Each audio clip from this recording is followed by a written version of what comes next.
Meu amado, hoje eu estou muito entusiasmado de estar tendo a certeza de que minha vida está se transformando através da palavra de Deus, que é a Bíblia.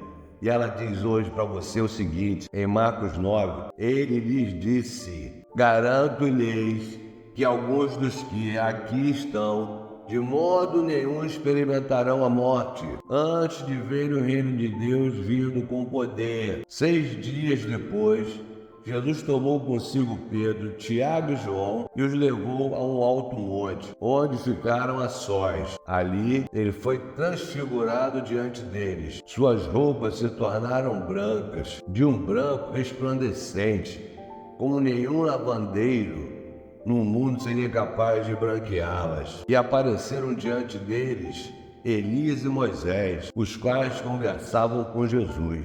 Então Pedro disse a Jesus: Mestre, é bom que estarmos aqui. Façamos 3 tendas, uma para ti, uma para Moisés e uma para Elias.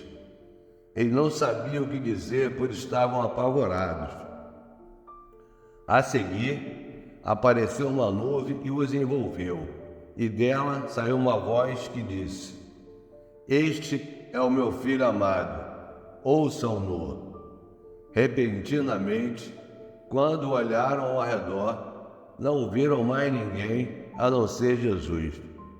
Enquanto desciam do monte, Jesus lhe ordenou que não contassem a ninguém o que tinham visto, até que o Filho do Homem tivesse ressuscitado dos mortos. Eles guardaram o assunto apenas entre si, discutindo o que significaria ressuscitar dos mortos.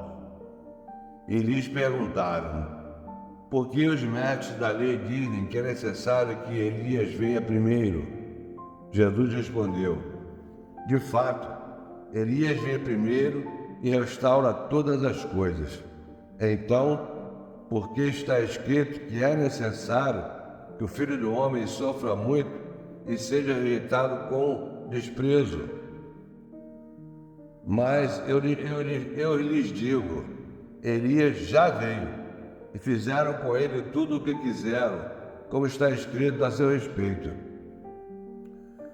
Quando chegaram onde estavam os outros discípulos, viram uma grande multidão ao redor deles, e os mestres da lei discutiram com eles. Logo que todo o povo viu Jesus, ficou muito surpreso e correu para saudá-lo. Perguntou Jesus: o que vocês estão discutindo? Um homem, no meio da multidão, respondeu: Mestre, eu te trouxe meu filho, que está com o espírito que o impede de falar. Onde quer que o apanhe, joga-o no chão. Ele espuma pela boca, arranja os dentes e fica rígido. Pedi aos teus discípulos que expulsassem o espírito, mas eles não conseguiram. Respondeu Jesus: ó geração incrédula, até quando estarei com vocês? Até quando terei que suportá-los? Tragam-me o menino. Então eles o trouxeram. Quando o espírito viu Jesus, imediatamente causou uma convulsão no menino. Este caiu no chão e começou a rolar, espumando pela boca. Jesus perguntou ao pai do menino: há quanto tempo ele está assim? Desde a infância, respondeu ele. Muitas vezes o tem lançado no fogo e na água para matá-lo. Mas se podes fazer alguma coisa, tenha compaixão de nós e ajuda-nos. Se podes, disse Jesus, tudo é possível àquele que crê. Imediatamente, o pai do menino exclamou: creio, ajuda-me a vencer a minha incredulidade. Quando Jesus viu que uma multidão estava se ajuntando, repreendeu o espírito mudo, dizendo: espírito mudo e surdo, eu ordeno que o deixe e nunca mais entre nele. O espírito gritou, agitou-o violentamente e saiu. O menino ficou como morto, a ponto de muitos dizerem, ele morreu. Mas Jesus tomou-o pela mão e o levantou, e ele ficou em pé. Depois de Jesus ter entrado na casa, seus discípulos lhe perguntaram em particular: por que não conseguimos expulsá-lo? Ele respondeu: essa espécie só sai pela oração e pelo jejum. Eles saíram daquele lugar e atravessaram a Galiléia. Jesus não queria que ninguém soubesse onde eles estavam, porque estava ensinando os seus discípulos. Ele lhes dizia: o Filho do Homem está para ser entregue nas mãos dos homens. Eles o matarão e 3 dias depois ele ressuscitará. Mas eles não entendiam o que ele queria dizer e tinha receio de perguntar-lhe. E chegaram a Cafarnaum. Quando ele estava em casa, perguntou-lhes: o que vocês estavam discutindo no caminho? Mas eles guardavam em silêncio, porque no caminho haviam discutido sobre quem era o maior. Assentado-se, Jesus chamou os 12 e disse: se alguém quiser ser o primeiro, será o último e servo de todos. E tomando uma criança, colocou-a no meio deles. Pegando-a nos braços, disse-lhes: quem recebe uma dessas crianças em meu nome, está me recebendo. E quem me recebe, não está apenas me recebendo, mas também aquele que me enviou. Mestre, disse João, vimos um homem expulsando demônios em teu nome e procuramos impedi-lo, porque ele não era um dos nossos. Não o impeçam, disse Jesus. Ninguém que faça um milagre em meu nome pode falar mal de mim logo em seguida, pois quem não é contra nós está a nosso favor. Eu lhes digo a verdade: quem lhes der um copo de água em meu nome, por vocês pertencerem a Cristo, de modo nenhum perderá a sua recompensa. Se alguém fizer tropeçar um destes pequeninos que creem em mim, seria melhor que fosse lançado no mar com uma grande pedra amarrada no pescoço. Se a sua mão o fizer tropeçar, corte-a. É melhor entrar na vida mutilado do que, tendo as 2 mãos, ir para o inferno, onde o fogo nunca se apaga, onde o seu verme não morre e o fogo não se apaga. E se o seu pé o fizer tropeçar, corte-o. É melhor entrar na vida aleijado do que tendo os 2 pés e ser lançado no inferno, onde o seu verme não morre e o fogo não se apaga. E se o seu olho o fizer tropeçar, arranque-o. É melhor entrar no reino de Deus com um só olho do que, tendo os 2, e ser lançado no inferno, onde o seu verme não morre e o fogo não se apaga. Cada um será salgado com fogo. O sal é bom, mas se deixar de ser salgado, como restaurar o seu sabor? Tenham sal em vocês mesmos e vivam em paz uns com os outros. Então, Jesus saiu dali e foi para a região da Judéia e para o outro lado do Jordão. Novamente, uma multidão veio a ele e, segundo o seu costume, ele a ensinava.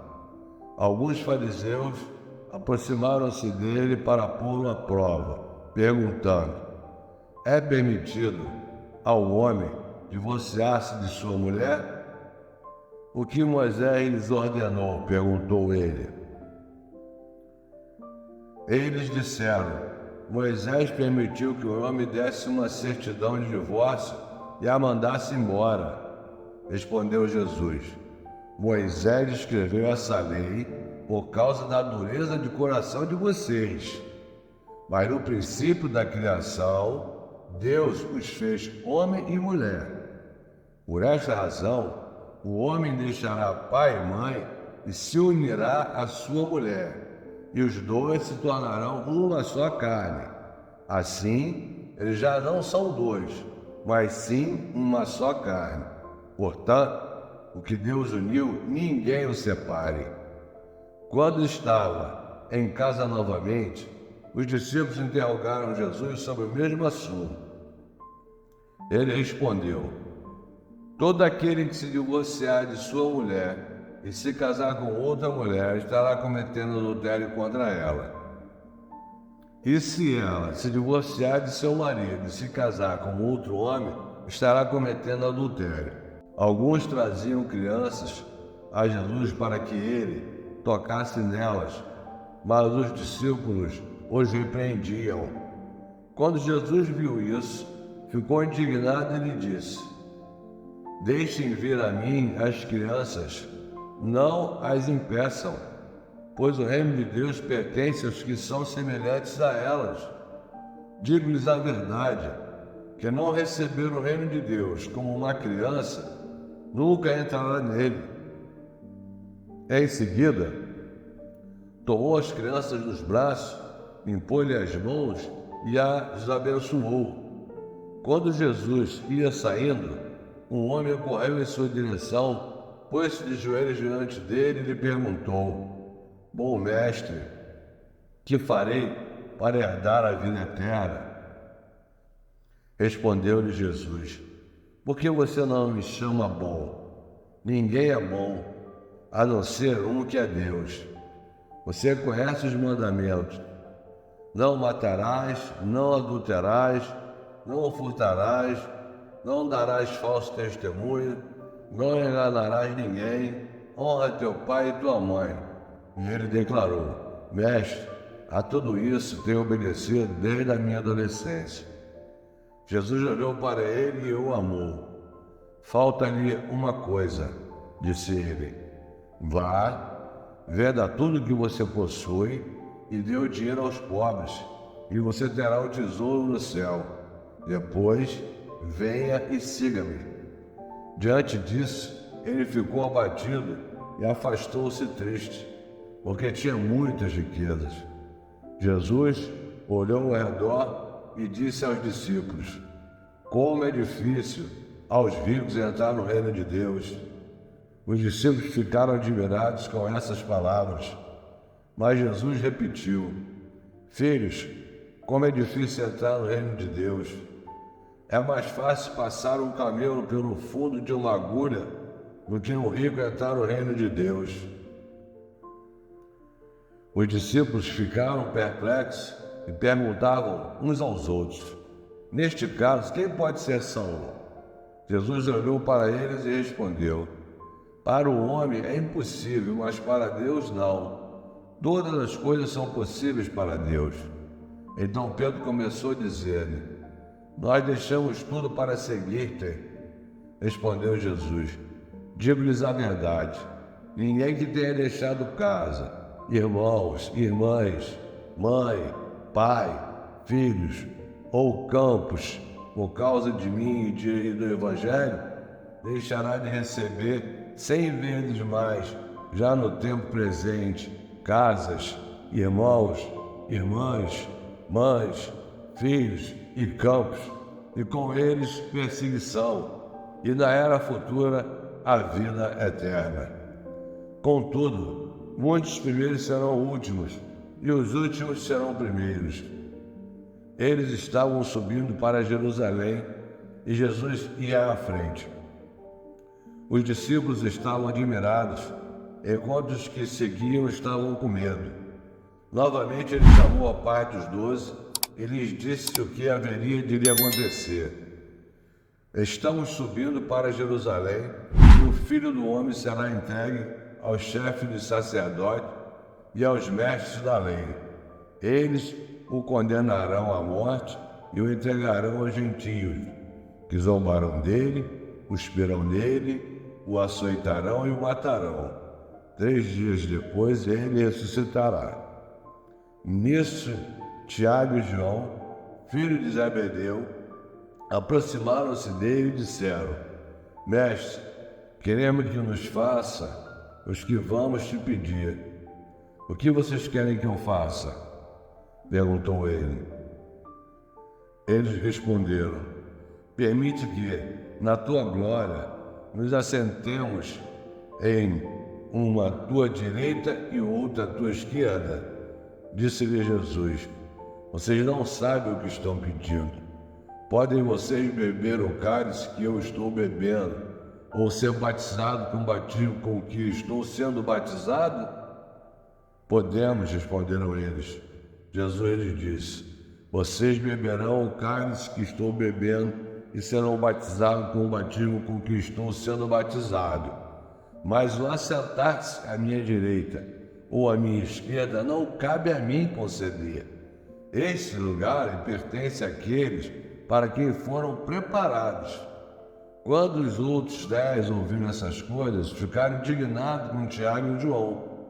Jesus os chamou e disse: vocês sabem que aqueles que são considerados governantes das nações as dominam e as pessoas importantes exercem poder sobre elas? Não será assim entre vocês. Pelo contrário, quem quiser tornar-se importante entre vocês deverá ser servo, e quem quiser ser o primeiro deverá ser escravo de todos. Pois nem mesmo o Filho do Homem veio para ser servido, mas para servir e dar a sua vida em resgate por muitos.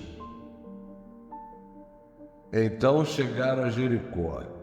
Quando Jesus e seus discípulos, juntamente com uma grande multidão, estavam saindo da cidade, o filho de Timeu, Bartimeu, que era cego, estava sentado à beira do caminho pedindo esmolas. Quando ouviu que era Jesus de Nazaré, começou a gritar: Jesus, filho de Davi, tem misericórdia de mim. Muitos o repreendiam para que ele ficasse quieto, mas ele gritava ainda mais: Filho de Davi, tem misericórdia de mim. Jesus parou e disse: chamem-no.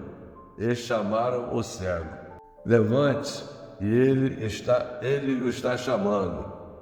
Lançando sua capa para o lado, deu um salto, pôs-se de pé e dirigiu-se a Jesus. O que você quer que eu lhe faça? Perguntou-lhe Jesus. O cego respondeu: Mestre, eu quero ver. Vá, disse Jesus, a sua fé o curou. E imediatamente ele recuperou a visão e seguia Jesus pelo caminho. Essa palavra realmente tem transformado a minha vida e vai transformar a vida de vocês. Em seguida, eu costumo compartilhar o devocional Alimento da Fé, de Kenneth Hagin, que diz assim no dia 19 de janeiro: dado por Deus, pelo que também Deus o exaltou soberanamente, ele deu um nome que é sobre todo nome, para que ao nome de Jesus se dobre todo o joelho dos que estão nos céus e na terra e debaixo da terra, e toda a língua confesse que Jesus Cristo é o Senhor, para a glória de Deus. Filipenses 2, 9 a 11. Isso foi feito quando Jesus Cristo subiu às alturas e Deus o assentou à sua destra, muito acima de todo principado, potestade, soberania e domínio. Outra tradução de Filipenses 2:10 diz: para que ao nome de Jesus se dobre todo o joelho de seres no céu, seres na terra e seres debaixo da terra. O texto refere-se a anjos, homens e demônios, respectivamente. Porque este nome foi outorgado a Jesus. Porque este nome foi revestido de tanta autoridade e domínio. Foi feito assim visando o benefício de Jesus? Não. Durante quase 2000 anos que se seguiram depois da ressurreição de Jesus, da sua ascensão e de quando se assentou à direita do Pai, o próprio Jesus não usou esse nome nenhuma vez. Na realidade, as Escrituras não oferecem o mínimo indício de que Jesus chegou a fazer um único uso deste nome. Jesus não precisava usá-lo, ele domina a criação pela sua palavra. Por outro lado, as Escrituras revelam que o nome de Jesus foi dado para ser usado pela igreja. o corpo de Cristo. Meu Deus, que palavra maravilhosa. Vocês estão conseguindo entender o que a palavra de Deus trouxe para a gente? É maravilhoso, é verdadeiro, é claro. E a confissão do dia 19 é a seguinte: como cristão e membro do corpo de Cristo, tenho o direito de usar o nome de Jesus, o nome que está acima de todo nome. Então, esse nome é poderoso. Tudo que você fizer em nome de Jesus vai acontecer, porque é um nome de autoridade, nome que é dado do seu Filho, e Jesus é tudo. Então, se você estiver gostando, se você quiser o alimento da fé de Kenneth Hagin para estar me acompanhando, me fala aqui nos comentários, que eu mando para você o livro em PDF para que você possa estar acompanhando a leitura, tá certo? Então, em nome de Jesus, te vejo amanhã. Não se esqueça de se inscrever no canal, compartilhar e dar o seu like, ok? Te vejo amanhã em nome de Jesus.